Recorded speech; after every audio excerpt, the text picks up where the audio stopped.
And we're recording. Good morning, my friend. Good morning. All right. So, we're going to discuss a topic today that has been the topic of debate between Mahmoud and I for 2 months? 2 months now, on and Maybe even off. more. Yeah. No, I think it was before that. Maybe like beginning of the year. Yeah. So, myself and Coach Ricky and Mahmoud have had some heated conversations about this. You're probably going to, everybody on the podcast or who watches this, disclaimer, you might see a side of me that you haven't seen yet. Same here. I get pretty fired up, especially when I think I'm right and I have some things to back that up. So Have you seen the reel where the argument about cereal, about Fruit Loops? yes, I showed that to you. That's gonna be the same Yes, one. that is gonna be me by the end of this. Absolutely. Absolutely. So is this the good time to have our first like disclaimers? Like there's probably gonna be profanity. We might call each other names. We're still friends. We love each other very much. We're good coworkers and it's okay. I promise we'll still be friends after this. So Yes. nobody who watches this be Feel super offended. concerned about what's said here. So Yeah. all right, so the topic we're going to talk about today, the topic of conversation is genetic ceiling versus adaptation or training adaptation. So, do we all individually, basically as human beings, have a preset ceiling on the amount of adaptation or potential we can get? Why did you text me? You wrote adaptation wrong. Son Nope. of a bitch. No, I didn't. No, you didn't. Adaptation. No, I You didn't. fixed it. You fixed it. Never mind. I didn't fix it. All I right. didn't do anything. It showed different for me, but that's fine. Oh. Anyways. Basically we're going like genetic ceiling being the upper limit of your ability to adapt to strength training, aerobic fitness. Like eventually you're going to hit a ceiling, and that ceiling is based on your genetics versus Mahmoud's opinion. Let's define adaptation before you say my opinion. Okay, so Adaptation. why don't you define adaptation? Yes, adaptation is basically your physiology and your body adapting to an external load and to cope with it as an external stressor. So Right. let's say you're training, your body defines that as a stressful event physiologically speaking. So they are adapting to it in order to make it less stressful, which eventually means you're getting stronger, you're getting faster, you're getting whatever the adaptation is. Progressive overload 101. Right. Whether input adaptation, whether it's weight on a bar, intensity of aerobic exercise, a whole bunch of steady state exercise, duration, whatever. Yeah. Right. Volume, intensity. We could do 17,000 podcasts on all the different ways to stress the body, whether it's load, volume, intensity, duration, whatever. So basically your argument or your side of this is you can continue adapting forever. As long as the stimulus is progressively overloading, yes. Okay. And my side of this is at some point you will hit a ceiling where you will no longer be able to adapt. Based on your genetics. So, all right. I'm going to let you start. You want me to give the opening statement? Yeah, so I feel like, because we do need to keep this relatively civil, because we do both know some stuff. And we do both acknowledge some truth to the other side. Yes, and I don't want us to jump around too much, because we do that a lot when we have heated conversation. We'll jump from subject to subject because we both know what we're talking about. So you go ahead and open up, and then I'll kind of give my counterpoints perhaps, or I'll maybe just give my points, and then we can yell and scream at each other. All right. So adaptation has been known to work, and let me just put another disclaimer there. I am not saying my opinion as facts. I'm saying my opinion as opinion. It is not, I'm not bringing this as something that has been scientifically proven. This is my in some case, professional opinion. So again, I think that adaptation will continue to happen as long as you're having a progressive overload, as long as you're having enough recovery. And I emphasize the word enough based on the goal. So if you need to snatch a certain number or lift a certain number of weight, you have to dedicate, if you want to remove the genetic ceiling. In other words, in my opinion, it's just a ceiling. If you want to remove that ceiling, I'm talking in a hypothetical situation where you're capable of removing any factor that limits your ability to adapt, excluding genetics. I'm just saying it is not because your genetics, like time-wise. Right. So you're saying if you could put a human in a chamber, controlled room, a chamber. He eats the right amount. He recovers the right amount. They train train the right amount. They are dedicated to pursue that goal. Their genetics will not stop them from getting very, at least like as long as they're not run out of time. Sorry, they will get to that. Yeah, because that's the other point we started arguing about before we started this.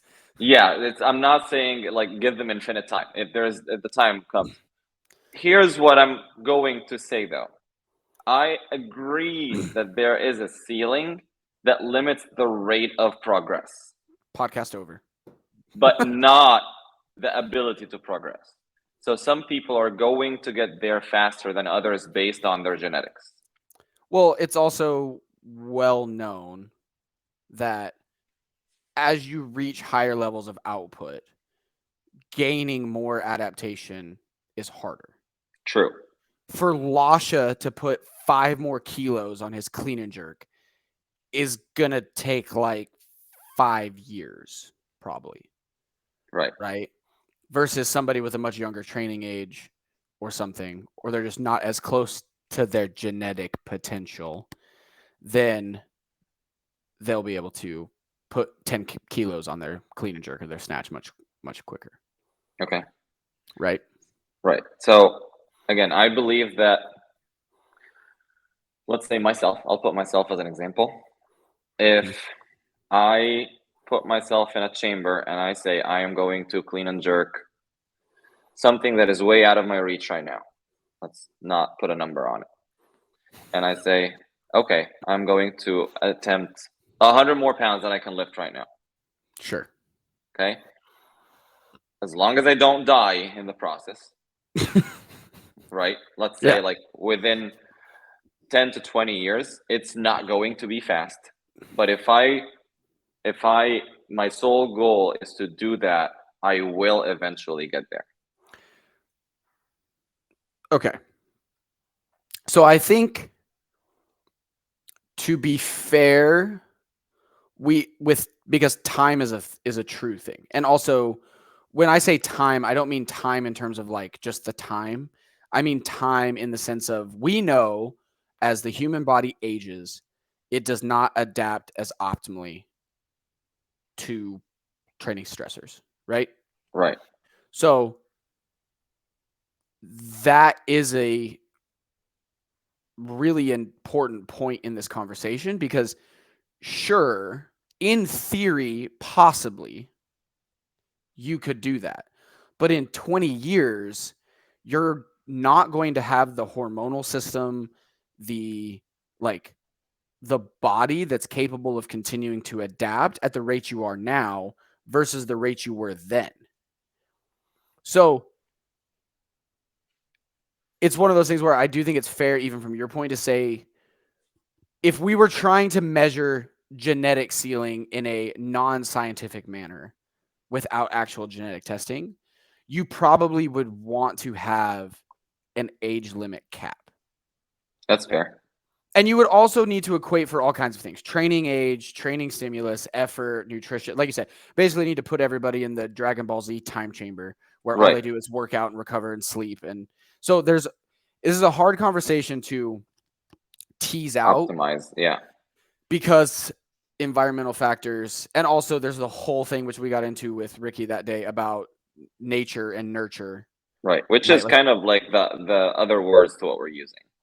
Right. Well, and it's just one of those things too where I am a firm believer, even over here in the genetic ceiling camp, if you are super athletic and do a lot as a prepubescent and like an adolescent child, I am convinced it gives you a massive leg up on any athletic endeavor you do as an adult because you adapt to everything so easily.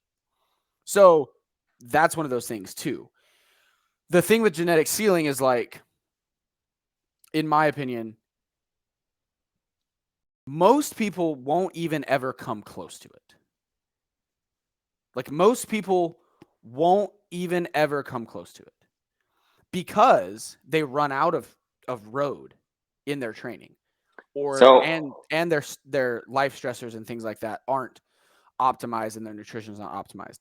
But I think we still can look at the elite performers in various things in the world, strength, endurance, speed, power, all these different things.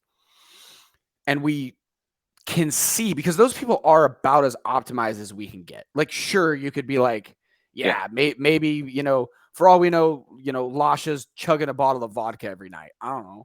Like, and sure, there's also the entire conversation of performance enhancing substances, which we're not going to bring into this conversation. Right. But at some point, we have to use what we have for a conversation like this. That was why when you were like, well, time, and before we started recording, so we were yelling at each other. I was like, well, they're just going to die. So like, fuck, man, what's the point? Here's my optimized or kind of like simplified comparison. You get the top 10 athletes at the CrossFit Games. Okay. Over the period of decade, they're training, they're trying to compete at the CrossFit Games. I am convinced that none of them will stop progressing, even though they are at the 99th percentile of physical fitness. I mean, I would disagree. That's that equation. There is where I can argue with you. Right. Because then I would ask you when the last time Anthony Davis PR'd a snatch was. Or I could ask you when the last time Cara Webb PR'd or snatch. Or I could ask you when the last time Sam Briggs PR'd her mile or her 5K. Right? Like the thing with CrossFit athletes, and we can talk about that because that's what we do. Right. They're still training in multiple different domains, and we are jack of all trades, master of none, and that's what we do. But we also know from an adaptation standpoint, it's taking away adaptable energy and calories and hormonal response from the body, doing different things that don't necessarily line up with each other. Now, we know that there have been studies that have come out recently that for most people, as long as you're eating enough, recovering enough, you can adapt well to multiple stimuluses, cardiorespiratory stimuluses, strength training stimuluses, all of that. So, but they're still not like my argument would be Anthony Davis could snatch 20 to 25 pounds more if he did less CrossFit. Right. I'm not because he's going to have, right. Oh yeah, that's something we agree on. Because just like everybody would be better at a certain element than the other. 100%. Right. But my question is, do you think their physiology stops adaptation or adapting to their training and they don't get physiologically more fit? Yes, I think they get better at playing the sport. Right. So you're saying they don't get fitter? Not that much, no. I think the margins they're fighting for are smaller and smaller. And that's what I would say to any elite athlete, whether it was a track and field athlete at the Olympics or anything like that. Like they might be getting a hair faster. But I mean, like, dude. But that's where the whole genetic ceiling is broken. It's not broken. It just means they didn't get to it. At a certain point, Noah Olsen. You don't think Noah Olsen has been getting fitter for the past decade?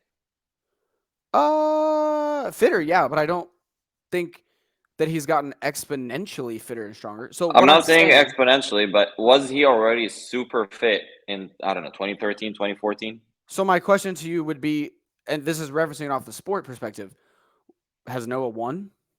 No. But I'm saying adaptation. Right, but Noah's because the whole field is adapting.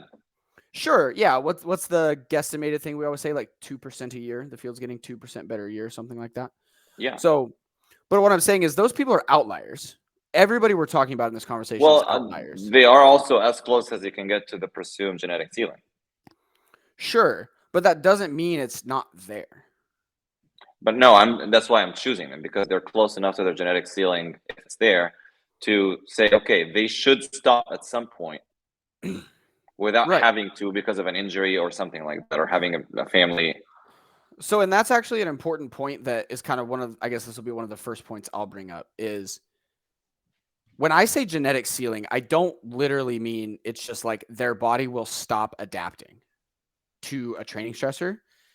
It's they've hit some sort of a genetic wall, or a wall that is predetermined by their genetics in terms of their ability to keep doing the things needed to progress their body or their physiology. So that can look like load tolerance, disc health, tendon health, bone health, like all of those things. Because those things are also massively gotten from our genetics, right?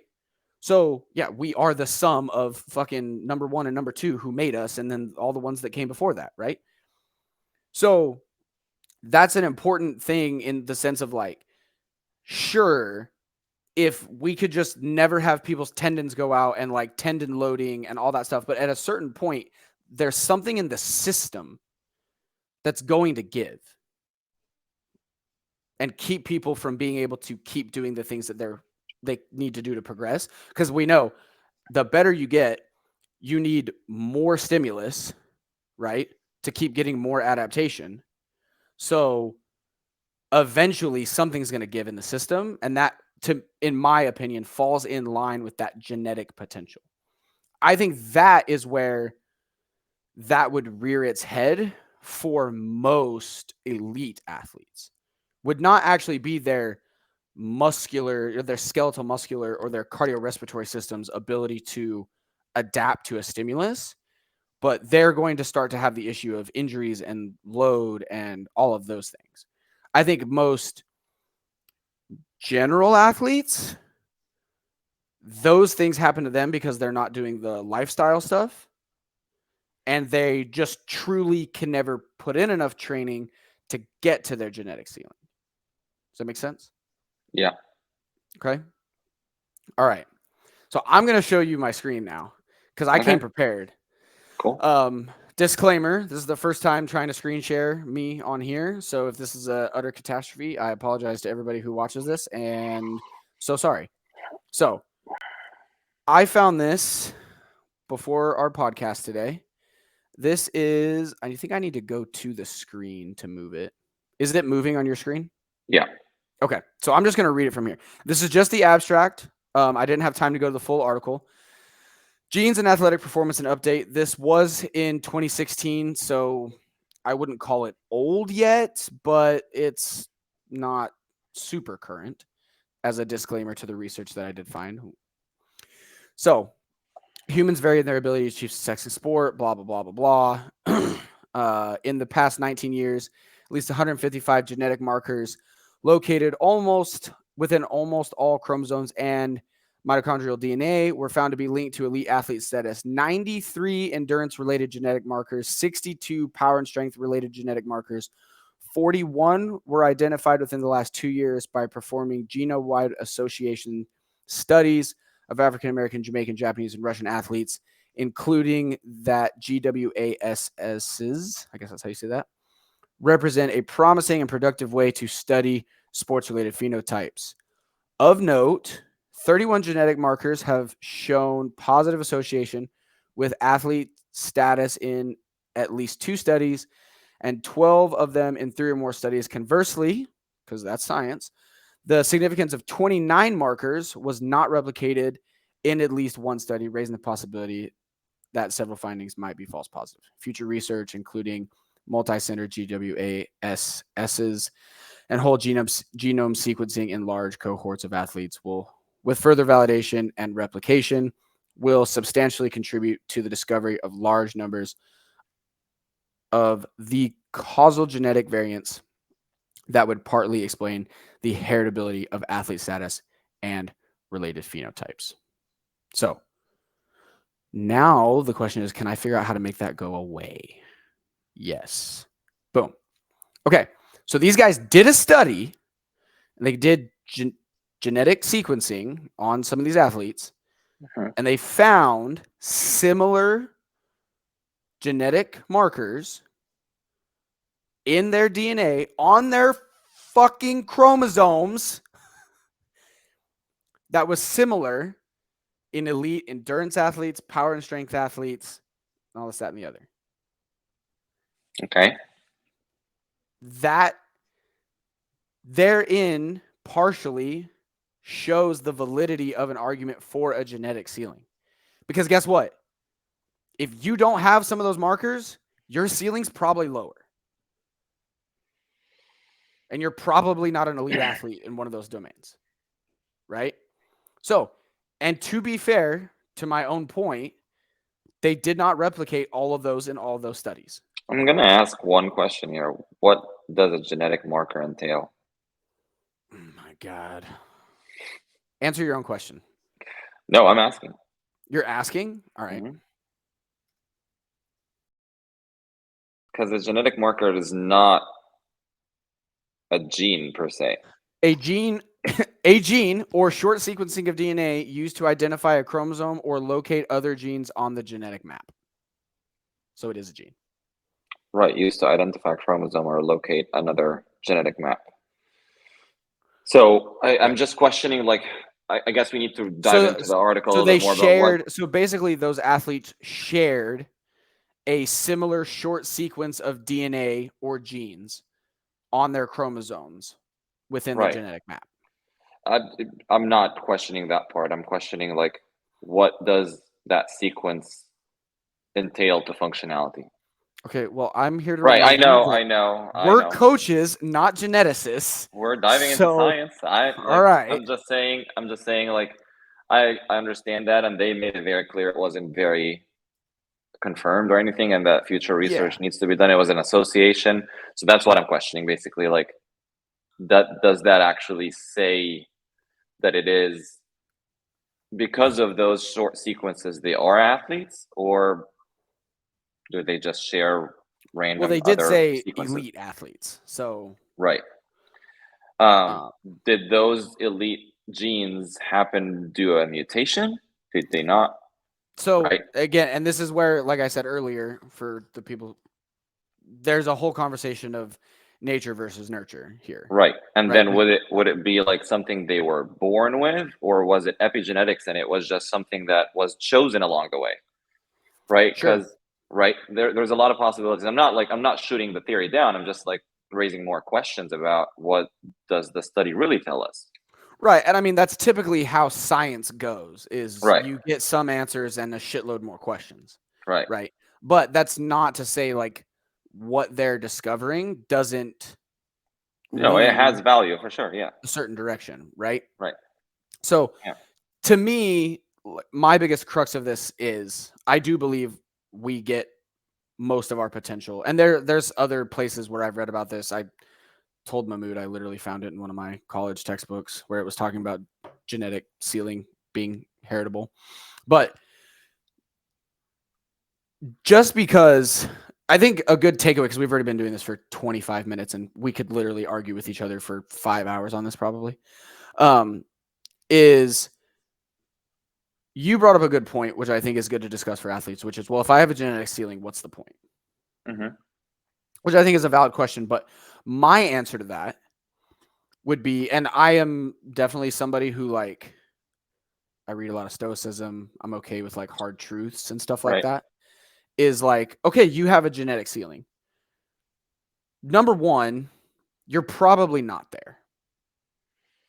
For 99% of the people who would listen to this podcast, I would say you're probably not there. Right? You probably need to adjust you might need to adjust your training because you might not be training correctly to continue progressing. And if I may, I think you more probably need to adjust what's outside of the gym. 100%. You probably need to sleep more, right? Like, sleep is, I don't talk about sleep that much because I feel like it's just a given at this point. Like, the last 5 to 10 years, people have been beating the drum on the sleep thing. But I mean, as my experience, I can't even begin to explain the difference in how I felt when I was training really, really hard and I slept 8 hours a night versus 10 hours a night. If I So slept, you don't sleep when you die? no. When I was sleeping 10 hours a night, I could do anything in the gym.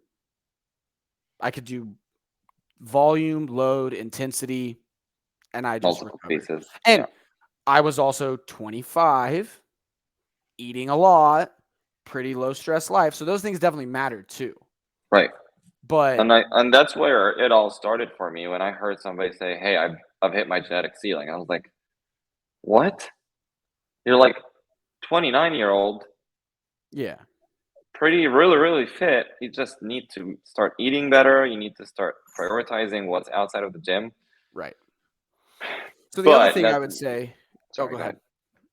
I was I just just wanted I just wanted to counteract with not published research because I could not find. So again, I yeah. am putting my reputation out here. Biggest Um, things the listener should remember is he couldn't find any peer-reviewed literature to back up his point. well, yours I'm just isn't kidding. really very wonderful Bro, it's in either. PubMed. What do you want from me? No, it says that it could be false positive.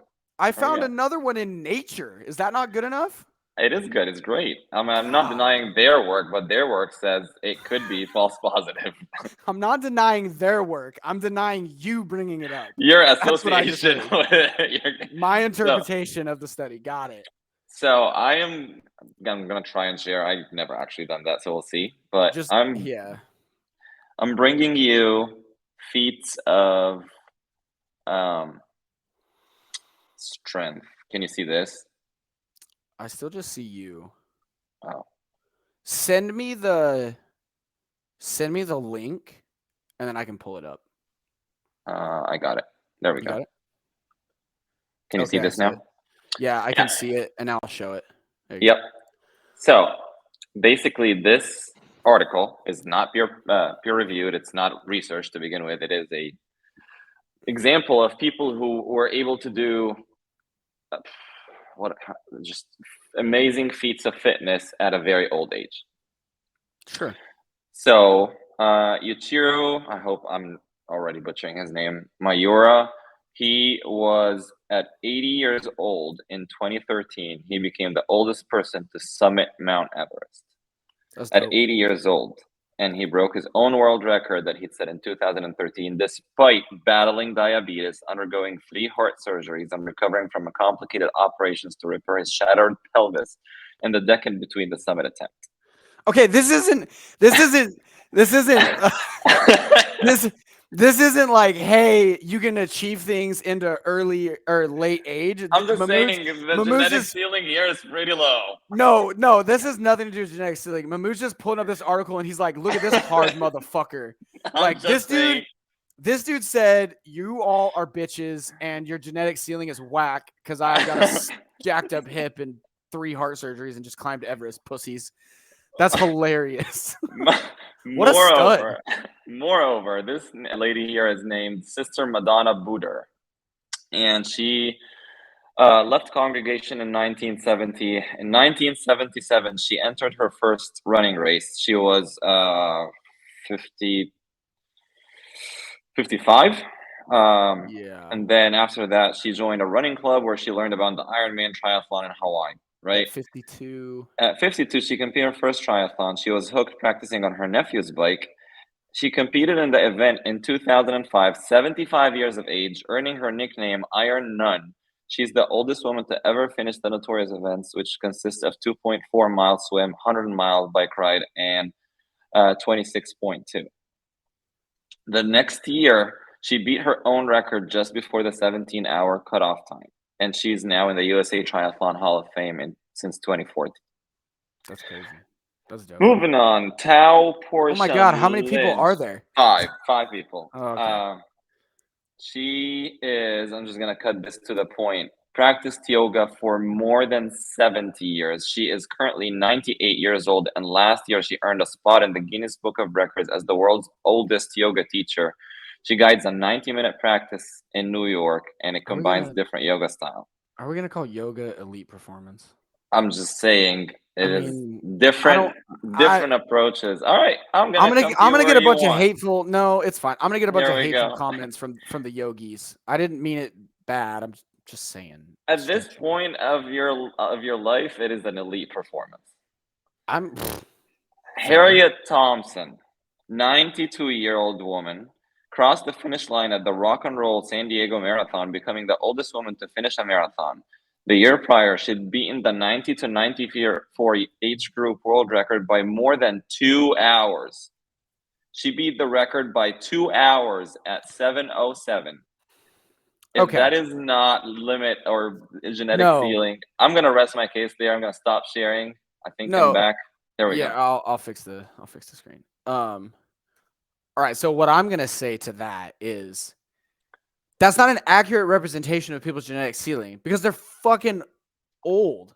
Can you say because you don't know their genetic ceiling? I want to say those words. No, so I actually I will say those words in a second, but I actually when you were reading that, I thought about two cop out. We both have an easy cop out answer to this. Infinite time and not knowing the genetic ceiling.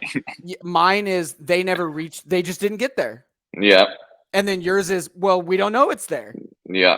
So we could like literally at any point in this be like, well, Uh, they didn't get there. here's the thing. I think this is a very worthy topic of actual research. I don't know how the study would be made. It had to Oh be yeah, I don't know. completely like neutralized, but there has to be some I, sort of way to kind of do at least a close up to the perfect conditions.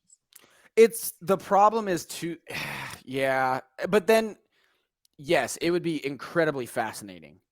But then also it would fall if they did something like that, it would get the same kind of rap that it does like most exercise science studies get from actual coaches like us cuz it would be like we took 20 untrained college males and stuffed them in a tube for 10 weeks and like gave them the perfect diet, perfect sleep and perfect regimen and measured their genetics and like this is what they did. And then every coach in the world is going to be like, "All right, well that doesn't fucking matter because none of my athletes have that."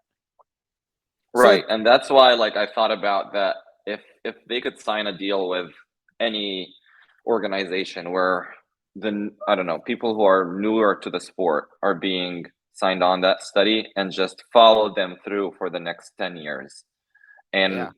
test their fitness, test their physiology, test their everything, and have like some person that's dedicated to document their diets, their trainings, and all that.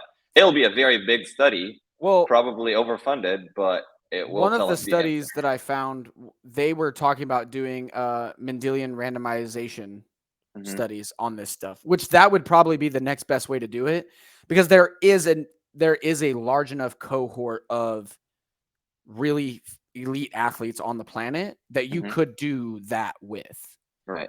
and start to get some of the trends and things like that. But yeah, no, it's super interesting and it's I mean, I don't think either of us is right or wrong. I think there are genetic limits to what human beings can do.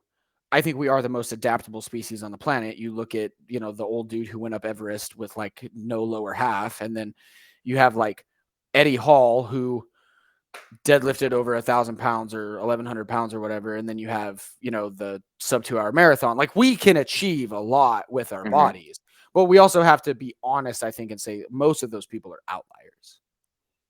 But Right. yeah, but also I don't think that everybody like they're outliers because they tried to get to that point. Correct. So they're mentally built different for starts. And I I agree with also, that. eh, and I said this earlier, but I firmly believe, what you do in your early years is a big deal. 100. I agree with you. I think it's like massively under talked about. Like you and I could both use ourselves as examples, and like it'd be an easy example for me to talk about Jacob right now. Like I spent all of my adolescent years running. Hmm. I'm going to be 30. I don't run that much, and I'm still a pretty damn good runner. And I could become a really good runner with very minimal amount of work. Jacob has been lifting weights and doing CrossFit since he was like 15. He's also very naturally gifted in strength, obviously, Hmm. but he snatches 300 pounds. He's 22, Hmm. right? Like if I teleported myself back to 22, there's no way I was anywhere close to snatching 200 pounds, right? Like because of what I did, maybe I could have if I started lifting a barbell at 15, but that's not genetic potential. So let me ask you that. Are you saying that predisposition to the element earlier in your years would move your genetic ceiling up? Because that is technically adaptation. No. I still, if I started snatching at 15, I still don't think I snatched 300 pounds ever. Okay. Ever. Here's what I like. This is where I would disagree with you. Ringo. Sorry, my dog just freaked out. Go ahead. I said this is where I would disagree with you. Oh, well, I mean that's fair. So the other thing that I think is important point to bring up for athletes who might listen to this or people who just train in general about the whole like what's the point thing. If there is a genetic potential, like I said, number one, you probably haven't hit it. And number two, why would you not want to hit it? Why would you I'm talking not? More if you are a competitor than if you're a competitor as well, why would you not want to be your best? I feel like it's less of an allure if you already know your best is going to be that, and that's it. What do you do next? But you don't know where it is. You say everybody accepts my theory, and it's like, hey, somewhere there's this cap for you, but we don't really know where exactly it is. It might be higher than we want it to be. It might be lower than we want it to be, or higher than we think, lower than we want it. Why would you not go in that pursuit? Right. But back to my point or my last argument, I don't think if it's not quantifiable, it's very hard for me to believe that it exists. Well, I mean, that's the problem with both of these arguments is like both sides aren't really quantifiable. Yeah, but the adaptation, there's no number or limit. It doesn't go up or down. That's why I'm saying like genetic ceiling going up or down or being higher or lower. What do you look into the genes? Do you look into the protein translation? Is that also a whole thing? Like, could it be from the gene to the translation? Like, I do go back to genes, and maybe this is just my own bias, but I mean, I was reading a study a couple months ago. I think somebody posted about it. It was either Huberman or Galpin or whatever, and I went and looked at the study. They found men who are over a certain percentage body fat when they pass on their genetic material to make a kid, it has a different set of genetic markers than men who are like under a certain percentage of body fat and like much leaner than the genetic markers they pass on. And those genetic markers are what's going to go into the egg, make a baby, like, and be expressed in that child, especially as its starting point or its kind of baseline operating system. So you're saying for all the dads who are about 35 years old, please lean out? Get peeled before you have a kid. I'm going to get peeled before I have a kid. There's no way. I read that study and I was like, I'm going to be like 5%. Two a days. Dude, I'm going to train harder for preparation to have a kid than I ever did for CrossFit. Than I ever did to try to go to semis. 100%. I'm training for my kid to make it to the game. My diet will be like pristine. Like, oh man. Yeah, I'll train so much harder. That's funny. All right, closing. Anything else you want to add? I mean, good little debate. I'm really actually proud of both of us. We didn't end up. This was very civil. This was. I promise all of you guys, this was not how it was 5 minutes before this started. 5 minutes and the hour that we were in the office. Yeah, that was. Yeah, this was more yelling than anything else. I started throwing things. I started throwing things. I was so mad at you two. So. I would say if you guys have read anything that actually addresses this particularly that we've missed, please send it our way, put in the comments. Also, if you want to reach out to either of us and talk more about it, you're more than welcome. Our Instagram handles are up there. I'd love to be wrong. Yeah, and I'd love to be wrong too. Just show me. No, truly, actually. Yeah. I would love to be wrong. No, I believe that on this point. Yeah, because it would be way cooler if we could just fucking adapt forever, in my true. opinion. But I don't think that's possible. So if you know somebody who But can make me look stupid, please send them my way. yeah, and also again, like if you haven't seen it yet, we are having the camp in September, Yes, 15th to the 17th. Is that correct? correct. Yep. And you can see more of this debates in person. So Yeah. I think that's a selling point right there. Yeah, right. Yeah, September 15th through 17th, Houston, Texas, CrossFit Greater Heights, first ever Ascend Athlete Camp. This is our Ascend Athlete preseason camp. We're going to come talk about the fitness, do some gymnastics, do some weightlifting, lots of coaching, lots of working out, some pacing stuff, some strategy stuff, and also some education. We have some unique viewpoints on what people should be focusing on in the preseason for the sport of CrossFit, which we typically characterize for most athletes who are peaking for quarterfinals is going to be like September-ish, somewhere in there. You should be starting October at the latest. So come learn and have a good time. It'll be a lot of fun. We're going to put together a good time. It won't be so damn hot in Texas by then, hopefully, either. Let's hope so. Fingers crossed. But yeah, we would love to see everybody there. And yeah, we'll put the link in bio for registration. Yes. Yeah, we'll put the link down below for registration. I think that's it. Yeah. All right. Thank you very much for your argument. Yes, thank you for your argument. I can't wait to continue this when we see each other in like 2 hours and we've thought more about this. I have a feeling there's going to be an episode 2 of this, but we'll see. Oh, God. Okay. Whatever. All right. Thank you guys for tuning in, and we will see y'all next time. Absolutely. Bye.